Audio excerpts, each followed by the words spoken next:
media, advertisers and marketers, politically correct speech, the influence of euphemistic language all across the board, and then just the way we talk, which is a lot about our popular vernacular.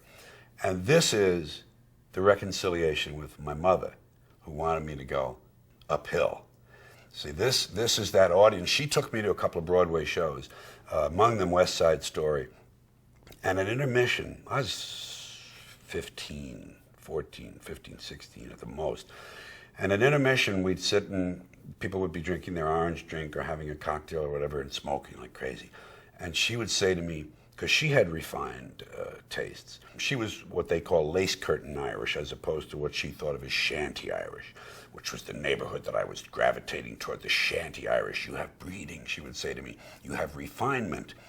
And at these intermissions, she would see someone and she would say, look at that man over there. Look at the way he's holding his glass. Look at the way he moves his hand when he speaks. Watch how he holds that cigarette. He's cultured. He has refinement. You have that.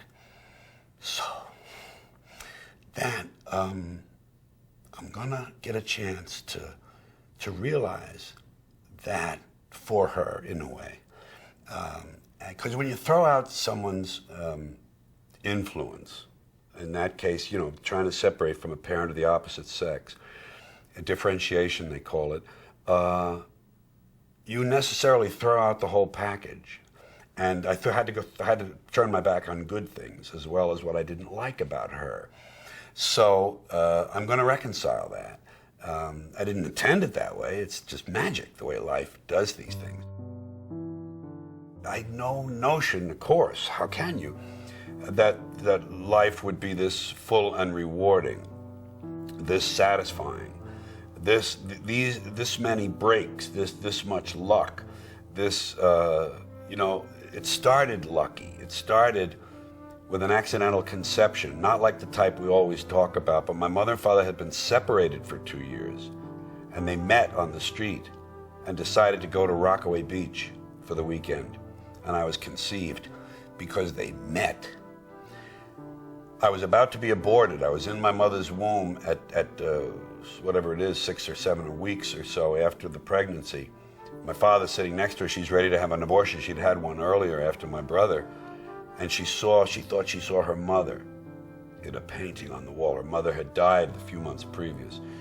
And she took it as a sign and said, come on, I'm gonna have this baby. And they gave it one last shot together and it didn't work.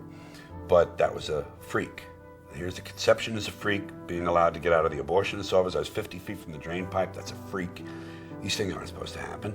So there's been nothing but luck. Someone said the definition of happiness or success, I forget which, is finding what you love, doing what you love, being good at it, and being recognized for that. Those 3 elements. And I've had that. I couldn't ask for more. I've had 2 great relationships with the women in my life. My marriage was long and good, although we had a lot of things to get through together. It was 36 years. And I met Sally Wade 5 years ago, and it was like a bolt of lightning. You know, it's just a wonderful relationship, Sally and me.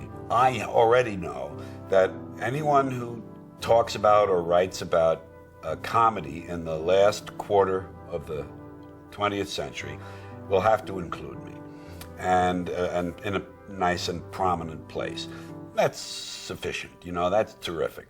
Well, the epitaph I'd like is, geez, he was just here a minute ago.